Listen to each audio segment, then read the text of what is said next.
My name is Jeremiah, 70 years old and retired from construction work for 5 years now. After my wife Martha passed, I sold our home to help my only son Brian buy a beautiful house in the suburbs. I moved in temporarily, planning to find my own place soon. We were so close once. Everything changed after he married Amanda. I never imagined my own son would look me in the eyes and say those words that broke my heart. Let me know where you're watching from today. Hit that like button and subscribe if you've ever felt betrayed by the people who should love you most. The pain cuts deeper when it comes from family. I spent 45 years working construction, building homes for other families while trying to create the best life for my own. Martha and I struggled for years to have children. The doctors told us it might never happen, but when we were both 34, our miracle arrived. Brian came into our world, and nothing was ever the same. That boy became the center of our universe from the moment we held him. We weren't wealthy by any means. I worked overtime whenever I could, taking on side jobs on weekends to make sure Brian never went without. Martha taught piano lessons from our modest home to bring in extra money. We sacrificed vacations, new cars, and little luxuries to pay for Brian's baseball equipment, summer camps, and eventually college tuition. Every sacrifice felt worthwhile when we saw him thrive. Brian was always bright. By third grade, his teachers were telling us he was gifted, especially in mathematics and spatial reasoning. He joined the science club in middle school and won the state architecture competition in high school. I still have the trophy displayed in my new place. When the college acceptance letters came in, we celebrated for days when he got into Cornell with a partial scholarship. I took on double shifts for 3 years to help cover what the scholarship didn't. During those college years, Brian would call us every Sunday without fail. He would tell Martha about his projects and ask my advice about practical applications of his architectural theories. Those conversations meant everything to me.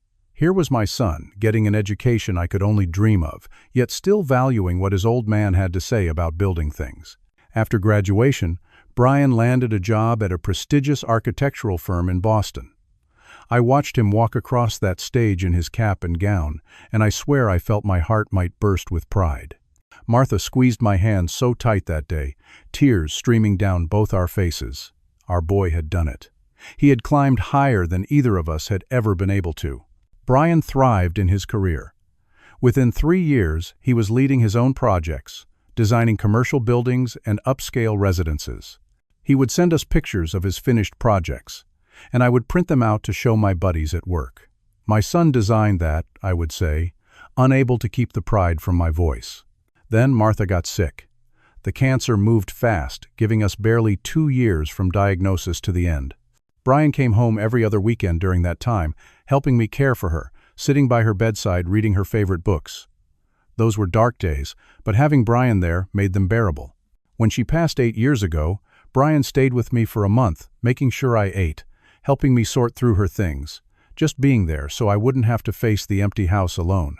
After Martha died, I threw myself into work for the last few years before retirement. The house felt too big, too quiet without her. Brian would visit when he could, but his career was demanding. I understood that. I was lonely, but proud of what he was accomplishing. 5 years ago, Brian called me excitedly to tell me about a woman he had met at work. Amanda was an interior designer who had been brought in on one of his projects. "She gets me, Dad," he said, sounding happier than I had heard him in years. I was thrilled. I had worried about him focusing too much on work after his mother died. They dated for just 6 months before he proposed. It seemed fast to me, but who was I to question love? When I first met Amanda at their engagement dinner, she was charming, beautiful, and clearly intelligent. She complimented my raised Brian and asked about Martha with what seemed like genuine interest. I thought to myself how happy Martha would have been to see Brian finding love with someone so accomplished. As the wedding approached, I began to dream about grandchildren. Maybe retirement wouldn't be so lonely after all. Perhaps there would be little ones to bounce on my knee, to take fishing, to tell stories about their grandmother.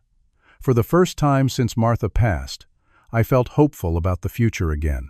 The first sign that things weren't perfect came during wedding planning. Brian and Amanda wanted an elaborate ceremony at an exclusive venue overlooking the ocean. The price tag was more than I had paid for my first house. When Brian mentioned they were considering scaling back due to cost, I offered to help. I had been saving for years, planning to travel during retirement, but seeing my only son happy seemed more important. "Are you sure, Dad?" Brian had asked, looking relieved but conflicted. "Your mother would have wanted you to have a beautiful wedding," I assured him. And she would have, though perhaps not quite this extravagant. The wedding was beautiful, if overwhelming. Amanda had 15 bridesmaids in identical blue dresses, and the reception featured a 5-tier cake and champagne that cost more per bottle than I used to make in a day. I sat at the family table, feeling slightly out of place among Amanda's large, wealthy family. Her father, a successful surgeon, gave a toast that lasted 20 minutes and included several jokes about welcoming Brian into a real family of achievers. I noticed Brian laughing a little too hard at his new father-in-law's jokes, even the ones that seemed to subtly put down blue-collar work. When it came time for my toast, I kept it simple and from the heart. Amanda's mother whispered something to her husband while I was speaking, and they shared a smile that didn't reach their eyes. After returning from a 3-week honeymoon in Europe, Brian and Amanda began house hunting. Boston's real estate market was booming, and they struggled to find anything in their preferred neighborhood that they could afford, even with their combined salaries. After 3 months of searching, Brian called me, sounding defeated. "We found the perfect place, Dad. 4 bedrooms, great neighborhood, good schools nearby for when we have kids. But it's just out of our price range." I had been thinking about downsizing anyway. My 5-bedroom colonial felt too big for just me, with Martha's garden slowly being reclaimed by weeds despite my best efforts. After some consideration, I made Brian an offer that would change everything. "What if I sell my house and buy this one for you? I could move into the in-law suite for a while until I find a smaller place for myself." The silence on the phone lasted just a beat too long before Brian responded enthusiastically. I convinced myself he was just surprised by my generosity. 2 months later, we had done it. I sold the house where Brian grew up, the one with Martha's height measurements for him penciled on the kitchen doorframe, the one where I had carried my bride over the threshold 40 years earlier. The sale netted enough to buy Brian and Amanda's dream house outright, with some left over for my eventual smaller place. The house was beautiful, no doubt about it. 5,000 square feet in an upscale neighborhood, with high ceilings and large windows that let in natural light.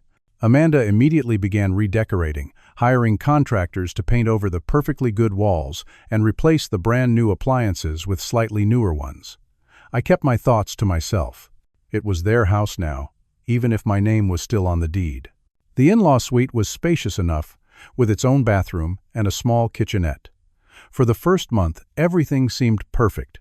We ate dinner together most nights, and I enjoyed hearing about their days at work. I fixed little things around the house and tended to the lawn, happy to feel useful. Amanda even asked my advice about their garden plans, though she ultimately went with something completely different than I had suggested. The first real tension arose over breakfast. I had always been an early riser from my construction days, up at 5 making coffee and eggs. Amanda complained that the smell of bacon woke her up, and could I please wait until 7 to cook? It seemed a small thing to ask, so I adjusted my schedule. Then it was the television volume. "Brian can hear your crime shows all the way upstairs," Amanda mentioned one evening. "Maybe use headphones after 8? Again, I complied without complaint. They worked hard. They needed their rest. Small criticisms became more frequent. The way I loaded the dishwasher, how long I spent in the shared laundry room, the gardening tools I left out for just an hour while taking a water break. Each criticism was delivered with a smile. But the message was clear. My presence was becoming an irritation. Brian began coming home later and later. When I asked if everything was okay at work, he brushed me off. "Just busy, Dad. Big project." I would save a plate of dinner for him, but often found it untouched in the refrigerator the next morning. The weekend activities I had envisioned never materialized. When I suggested a fishing trip, like we used to take when Brian was younger, he always had an excuse. Work deadlines, plans with Amanda's family, a charity event for her firm. I understood, of course. He was building his life, his career, his marriage. Still, the disappointment stung. One Sunday, I overheard Amanda on the phone in the kitchen, not intentionally eavesdropping, just coming in for a glass of water. Her voice carried clearly from around the corner. "It is driving me crazy. He rearranges the spice rack every time he cooks. Like we need everything alphabetized. No, Brian won't say anything. You know how he is about his dad. I know we agreed to this, but I thought it would be for a few weeks, not 6 months.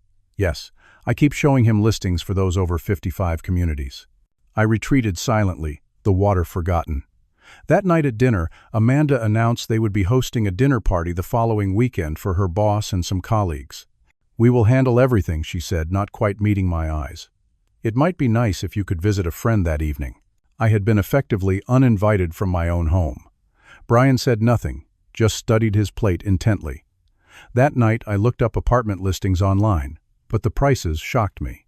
Boston had become so expensive, and the money left from the house sale wouldn't stretch as far as I had hoped. I would need to be patient a little longer. As months passed, my world within the house grew smaller. What had started as the entire in-law suite gradually shrank to just my bedroom. The small sitting area outside my room, which I had furnished with my favorite recliner and reading lamp, was repurposed while I was out grocery shopping. When I returned, my things had been moved into my bedroom, and the space transformed into a home gym that neither Brian nor Amanda seemed to actually use. "We thought you would be more comfortable with everything in one place," Amanda explained, not looking up from her phone. "Less cluttered this way." My access to common areas became increasingly restricted through unspoken but clear boundaries. The kitchen became off-limits during Amanda's twice-weekly meal prep sessions, which somehow occupied the entire day. The living room was unavailable when she had her book club over, or when Brian needed to spread out architectural drawings, or during Amanda's yoga practice. I found myself spending more time in my room, watching a small television I purchased. When I ventured out, I often felt Amanda's eyes tracking me, as if monitoring how long I used the microwave or whether I had put the throw pillows back exactly as she liked them. Brian and I used to talk easily about everything, but now conversations felt strained. He would ask perfunctory questions about my day, but his attention would drift to his phone before I could finish answering. When I asked about his work, his responses became vague, impersonal. It was as though he was deliberately keeping me at arm's length, afraid I might intrude too far into his life if given the chance. One afternoon I was working in the garden when our next-door neighbor Harold came over to chat. Harold was around my age, retired from teaching high school science. His wife had passed around the same time as Martha, and we had formed a casual friendship over shared experiences. "Haven't seen you around much," Harold commented, leaning on the fence between our properties. "Everything okay?" I assured him everything was fine, just busy helping Brian and Amanda settle in, but Harold had sharp eyes and didn't seem convinced. "You know, Jeremiah, you remind me of my brother-in-law. Sold his place to help his daughter buy a bigger house in Connecticut. Moved in with them temporarily." Harold's expression darkened. 2 years later, he was still in their basement apartment, while they kept finding reasons he couldn't move out. They wanted his social security checks, but not his company. "Brian's not like that," I defended, perhaps too quickly. "They're just busy with their careers." Harold nodded, but his eyes were knowing. "Just saying, sometimes family takes advantage because they know we won't call them on it. Anyway, Janet and I are having a barbecue this weekend. You should come by." I promised I would try, though I suspected Amanda would find some reason I needed to be elsewhere. She had developed an uncanny ability to create urgent errands whenever I might have social plans. That night, I discovered a stack of brochures on the kitchen counter for various retirement communities. Not just any retirement communities, but specifically assisted living facilities with memory care options. I was 70, not 90, and my mind was as sharp as ever. The implication was insulting and frightening. When I confronted Brian about the brochures, he looked uncomfortable. Amanda thought they might be helpful, for future planning. "I don't need memory care, Brian. There's nothing wrong with my mind." He shifted awkwardly. "No one's saying there is, Dad, but thinking ahead is smart, right? And some of these places have great amenities, pools, social activities. What I need is my own apartment, not a nursing home. I told you I was staying temporarily." Brian's expression hardened slightly. "Real estate in Boston is expensive, Dad. Your budget might go further in one of these communities. Amanda has an uncle who loved moving into Cedar Oaks." The conversation ended there, but the message had been received. They weren't just waiting for me to move out. They were actively trying to steer me into an institution where I wouldn't be their problem anymore. The final blow to my dignity came when I discovered Martha's photographs had been removed from the hallway.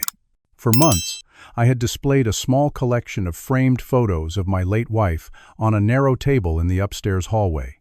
They weren't in anyone's way, just a small tribute to the woman I had loved for 40 years. One day, they were simply gone, replaced by abstract artwork that matched Amanda's decorating scheme.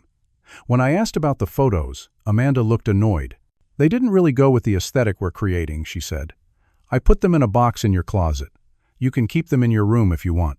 Brian, standing behind her, looked momentarily pained, but said nothing. I retrieved the photos from a carelessly packed box and arranged them on my dresser, feeling as though Martha herself had been evicted along with her memory. That night, I called Harold and accepted his barbecue invitation. As I sat in my room, looking at Martha's smiling face in our anniversary photo, I realized I had become a ghost in a house I had paid for, haunting the margins of my son's life rather than living my own. The breaking point came on a Sunday evening in April. Amanda had spent the day cooking an elaborate meal, something she did only when trying to impress someone or when she wanted something. Brian seemed tense, continuously checking his phone and exchanging meaningful glances with his wife. Amanda had set the dining room table with her expensive china, placing me at the far end rather than my usual spot. Red wine was poured, though she knew I preferred beer. Every detail felt calculated, staged for whatever conversation was coming. "So, Dad?" Brian began after we had started eating. "Amanda and I have been talking about the future." I nodded, taking a small bite of the too rare roast beef. "What about it?" Amanda interjected smoothly. "We've been married almost 2 years now, and we're thinking it's time to start our family." For a moment my heart lifted. Grandchildren! Perhaps this dinner was to share happy news. "That's wonderful," I said genuinely. "Martha would be so happy to know our family is growing." Brian and Amanda exchanged another look, and my momentary joy faded. This wasn't a pregnancy announcement. "The thing is," Amanda continued, setting down her fork precisely, "we need to start preparing the house for children, converting spaces, creating a nursery, child-proofing." "I would be happy to help with that," I offered. "I built Brian's crib myself, you know, and the rocking chair Martha used for late-night feedings." Amanda's smile tightened. "That is very sweet. But what we really need is space." And there it was. The real purpose of the dinner. Brian cleared his throat. "Dad, we think it might be time for you to consider those communities we looked at. Cedar Oaks has an opening in their independent living section." "I don't need a retirement home, Brian. I need my own apartment, which I have been saving for." Amanda sighed dramatically. "Boston apartments are so expensive, though, and at Cedar Oaks, you would have people your own age around, activities designed for seniors, medical care if needed." "I don't need medical care," I said firmly. "And I have friends here already." "One neighbor you occasionally talk to isn't really a social life, Dad," Brian said dismissively. The conversation continued to deteriorate, with Amanda listing the supposed benefits of Cedar Oaks, while Brian nodded along. I felt my temper rising but held it in check. This was still my son, even if I barely recognized him anymore. "I paid for this house," I reminded them quietly. "I sold the home where your mother and I raised you so you could have this place." Amanda's expression hardened. "And we have been housing you for nearly 2 years now, Jeremiah. Most parents don't expect their children to take care of them indefinitely." "Amanda," Brian cautioned, but his tone lacked conviction. "No, Brian, we need to be honest. We cannot put our lives on hold anymore. We want to start a family, and frankly, we need the in-law suite as a nursery and playroom." I looked at my son, waiting for him to defend me, to acknowledge all I had sacrificed. Instead, he avoided my eyes. "Dad, we're just asking you to consider what's best for everyone," he said softly. "Best for everyone? Or best for you and Amanda?" I asked. Something in Brian snapped then. Maybe it was pressure from Amanda, or stress from work, or resentment that had been building for reasons I couldn't understand. His face flushed, and he slammed his hand on the table, making the silverware jump. "Yes, Dad, what is best for me and my wife? For once in my life, I am putting myself first. Do you know how exhausting it is, always feeling responsible for you? Always having to consider your feelings, your needs." I sat stunned as he continued. "I am tired of you, Dad. So is Amanda. We're tired of planning our lives around your presence, of feeling guilty every time we want privacy in our own home. We're tired of finding your hair in the shower drain and smelling your aftershave in every room and hearing the same stories about back in my day at every dinner." Each word hit like a physical blow. My hands trembled as I set down my napkin. "I never meant to be a burden," I said quietly. "But you are," Amanda interjected. "You are a burden. Brian won't say it that directly, but I will. We need our space. We need to move on with our lives." Brian didn't contradict her. He just sat there, jaw clenched, eyes hard in a way I had never seen before. "The Cedar Oaks apartment is available at the end of the month," Amanda continued, her voice softer now, as though speaking to a difficult child. "We can help you pack this week." I stood up slowly, legs unsteady. "I think I need some air." Neither of them moved to follow me as I walked out to the back patio. The spring air was cool against my flushed face. I sat heavily on the bench Martha and I had given them as a housewarming gift, the one Amanda had tried unsuccessfully to replace last summer. I don't know how long I sat there, watching the stars appear one by one. Eventually, I heard the sliding door open and close behind me.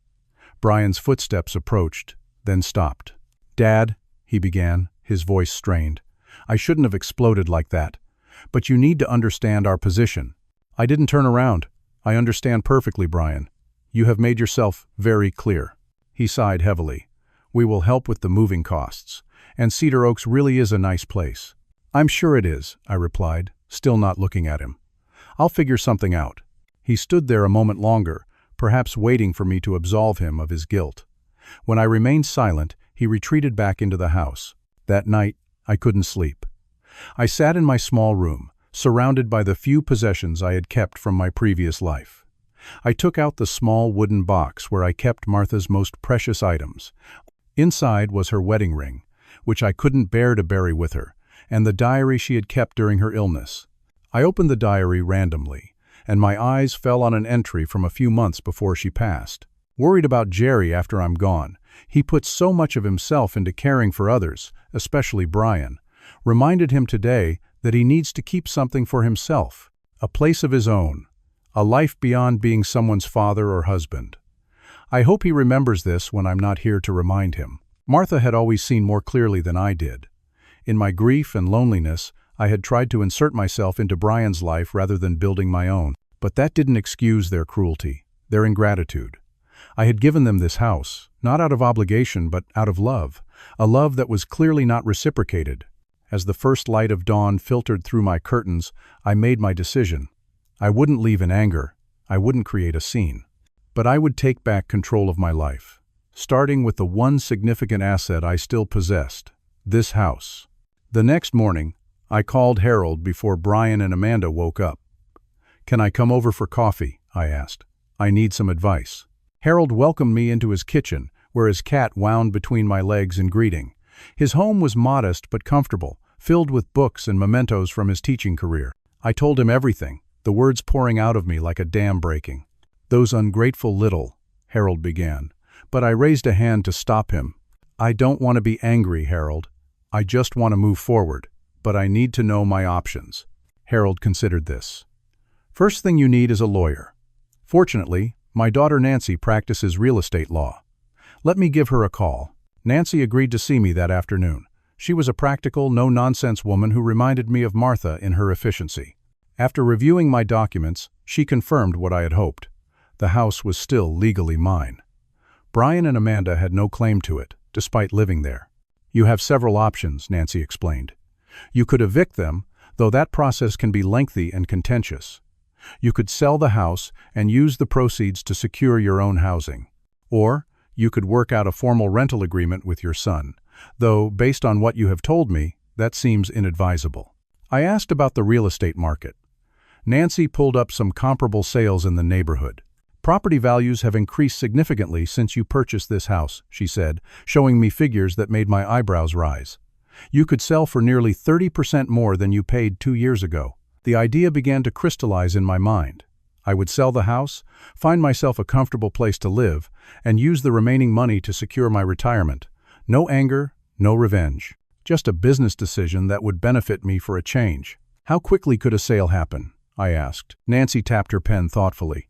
"If you find a cash buyer and are motivated to close quickly, potentially within 3 to 4 weeks. Less if the buyer is very eager." I left Nancy's office with a clear plan and her promise of discretion. Over the next week, I did my research carefully.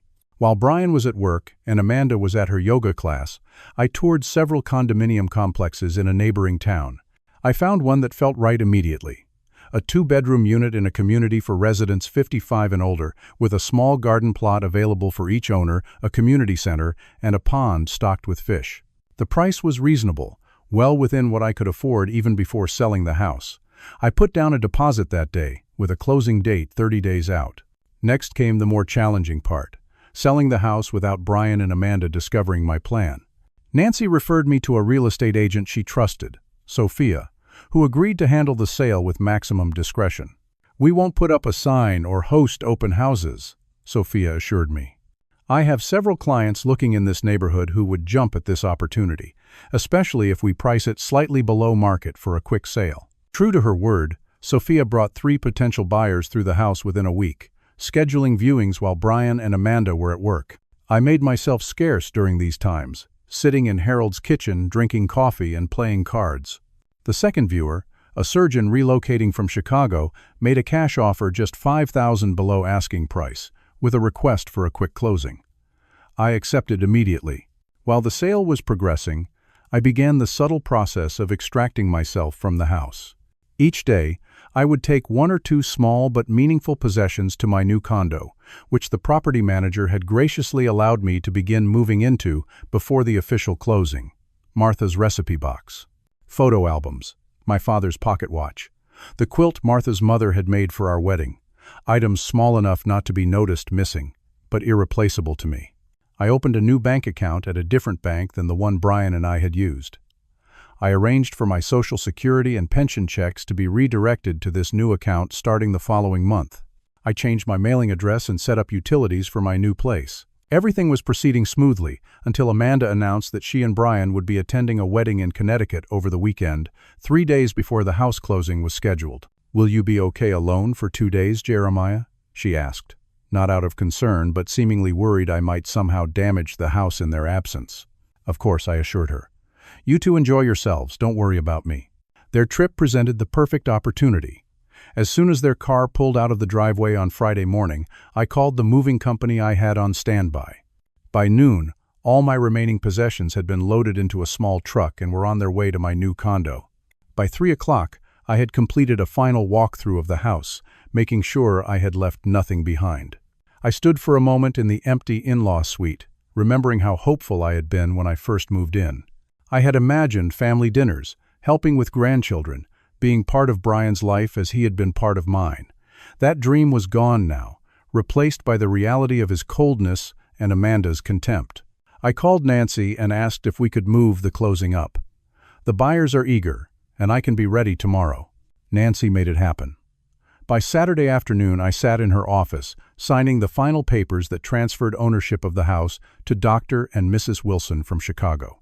The cashier's check for the proceeds felt heavy in my hand, representing not just money but freedom. "One more thing," I said to Nancy before leaving. "I want to arrange for a letter to be delivered to my son's workplace on Monday, and I need to ensure the locks are changed immediately after closing." Nancy's expression was sympathetic but professional. "I'll have my assistant deliver the letter, and the new owners have already arranged for a locksmith to come this afternoon. They're concerned about security, moving to a new city." I drafted the letter carefully, without anger or recrimination. "Brian, by the time you read this, you will have discovered that the locks at the house have been changed. This is because I have sold the property to a lovely couple from Chicago who will be taking immediate possession. The house was mine to sell, just as it was mine to buy for you 2 years ago. I have secured my own housing and will be quite comfortable. I understand now that our living arrangement wasn't working for any of us. Rather than being shuffled off to a retirement home not of my choosing, I have made my own arrangements for my future. When you're ready to talk, my new address is enclosed. There is no need for lawyers. Everything was done legally and above board. Your father, Jeremiah." As I drove to my new condo that evening, I felt a strange mixture of sadness and liberation. I hadn't wanted things to end this way with Brian, but I also refused to be treated as a burden by my only child, in a house I had sacrificed to provide for him. The next morning I arranged the last of my belongings in my new home. I placed Martha's photos on the mantel of my small fireplace and her favorite armchair by the window overlooking the pond. For the first time in 2 years, I felt at peace. This place was mine. No one could make me feel unwelcome here. The first call came around 6 on Sunday evening, just as I was settling in to watch a baseball game in my new living room. Brian's name flashed on my phone screen. I let it go to voicemail. He called again immediately, and again. By the 8th call, I decided to answer. "Where are you?" he demanded without preamble, his voice shaking. "We just got home and our keys don't work." Some woman answered when I knocked and said she owns the house now. I kept my voice calm. That would be Dr. Wilson or her husband. They closed on the property yesterday. There was a moment of stunned silence. "You sold our house? Without telling us? Is this some kind of sick joke?" "It wasn't your house, Brian. It was mine. Just as it was my decision to buy it for you, it was my decision to sell it." "Our things are in there," he shouted. "All our clothes, our furniture, everything. I believe the new owners will allow you to collect your personal belongings tomorrow." They seemed quite reasonable people. Brian's voice rose in pitch and volume. "Reasonable? You think this is reasonable? Where are we supposed to live? I'm sure with your combined salaries, you can find a suitable apartment until you decide on your next steps. Most young couples start that way." The stream of profanity that followed was unlike anything I had ever heard from my son. I waited until he ran out of breath. "I understand you're upset, Brian. The letter I sent to your office explains everything. You should receive it tomorrow." "A letter? You threw us out of our home and sent a letter?" His voice cracked. "Where are you now?" I hesitated, not quite ready for a face-to-face confrontation. "I found a nice condo. The address is in the letter. I'm coming over now. Tell me where you are." After another moment's hesitation, I gave him the address.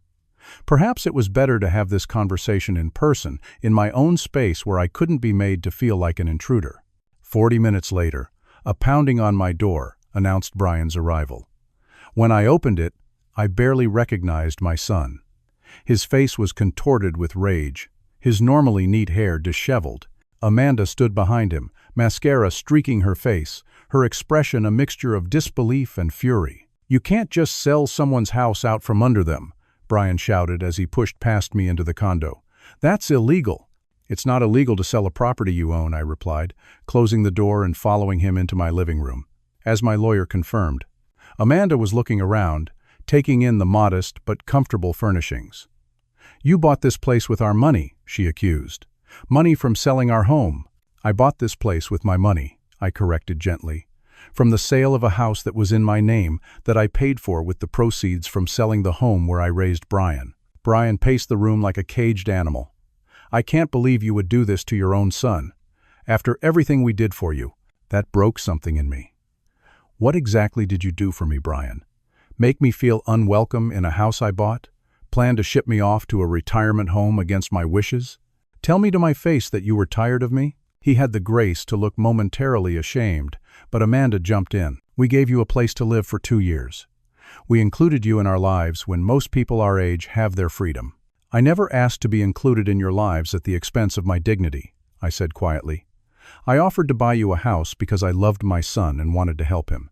You treated that gift as an entitlement, and me as an unwelcome guest." Brian ran his hands through his hair in frustration. "We're calling a lawyer first thing tomorrow. You can't do this." "You're welcome to consult any lawyer you like. The sale was completely legal. The house was solely in my name." "Because we trusted you," Brian shouted. "We never imagined you would do something so vindictive." I sat down in Martha's armchair, suddenly feeling every one of my 70 years.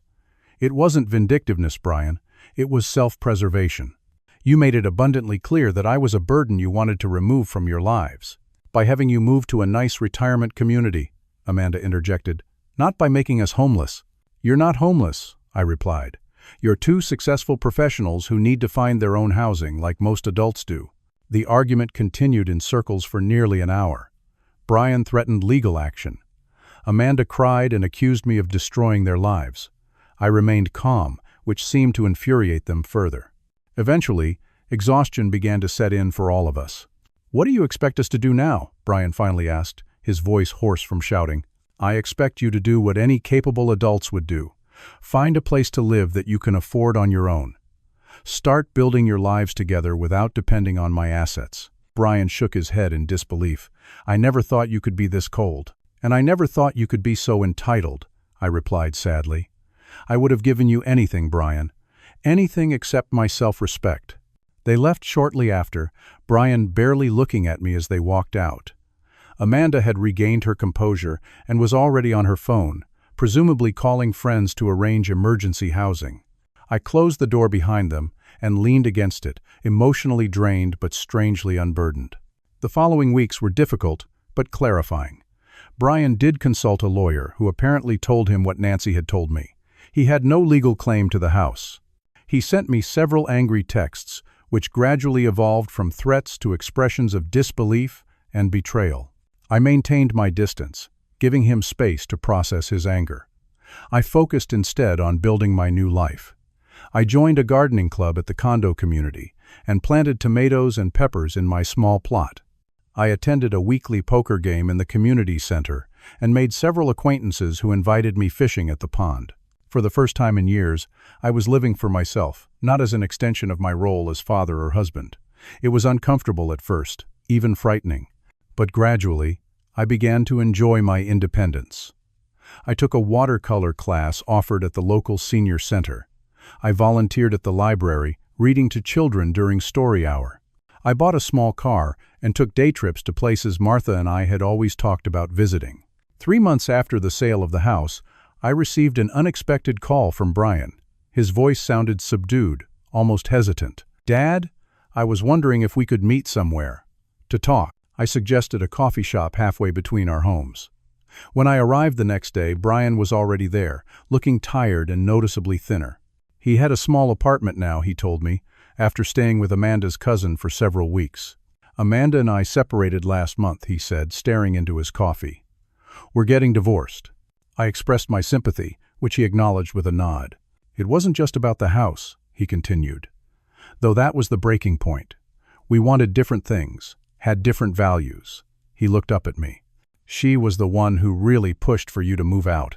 I should have stood up to her." "We both made mistakes," I offered. He nodded again. "The lawyer told me what you did was completely legal. The house was yours. I just never thought you would actually sell it." "I never thought you would tell me you were tired of me," I replied quietly. He had the grace to look ashamed. "I didn't mean it. Not like that. I was stressed and Amanda was constantly complaining and I took it out on you. It was wrong." It wasn't a full apology, but it was a start. We talked for nearly 2 hours, carefully navigating the broken trust between us. When we parted, Brian awkwardly suggested we might have dinner sometime.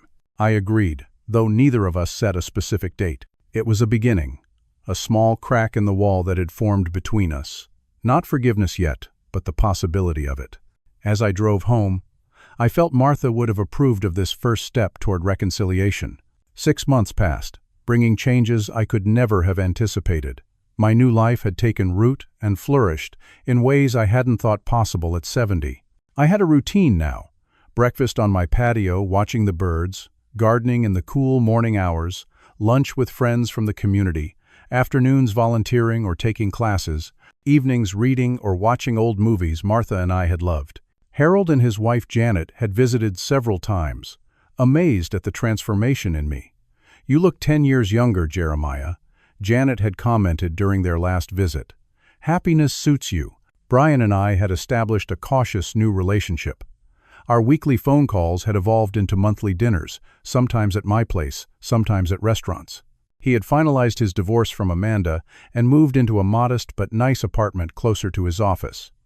The experience had humbled him in many ways. Without Amanda's expensive tastes and social ambitions to maintain, he seemed more relaxed, more like the son I had raised. The first time he visited my condo, he had looked around with genuine interest. "This place really suits you, Dad," he admitted. "I can see why you're happy here." His next words had surprised me. "I'm sorry for what happened, for what I said. You deserve better from me." It wasn't an elaborate apology, but from Brian, who had always struggled to admit wrongdoing, it meant everything. I accepted with a simple nod, and we moved forward. On a warm Sunday in October, 6 months after I had sold the house, Brian joined me for dinner at my condo. I had prepared Martha's famous pot roast, a recipe Brian had always loved as a child. As we ate, he told me about a promotion at work and a community project he had volunteered for, designing a playground for an underserved neighborhood. After dinner, I suggested we take coffee out to the patio. The evening was mild, with stars beginning to appear in the darkening sky. We sat in comfortable silence for a while. "I've been thinking a lot about what happened," Brian said finally. "About how I treated you." I waited, giving him space to gather his thoughts. "I got so caught up in what Amanda wanted, in the lifestyle we were trying to create, that I lost sight of what really mattered." He turned to look at me directly. "I failed you, Dad. After all you and Mom sacrificed for me, I treated you like you were disposable. We all make mistakes, Brian. The important thing is that we learn from them." He nodded slowly. "I've learned a lot. About gratitude, about respect."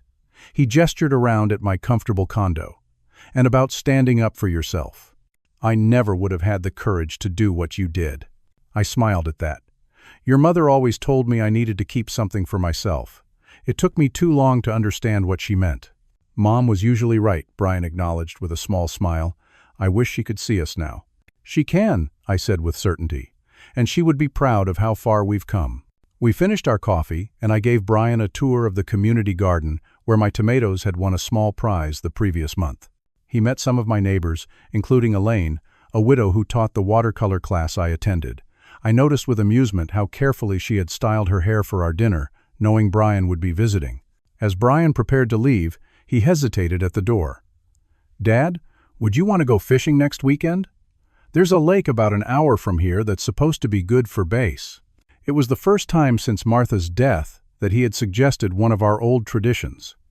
"I would like that very much," I replied, touched by the gesture.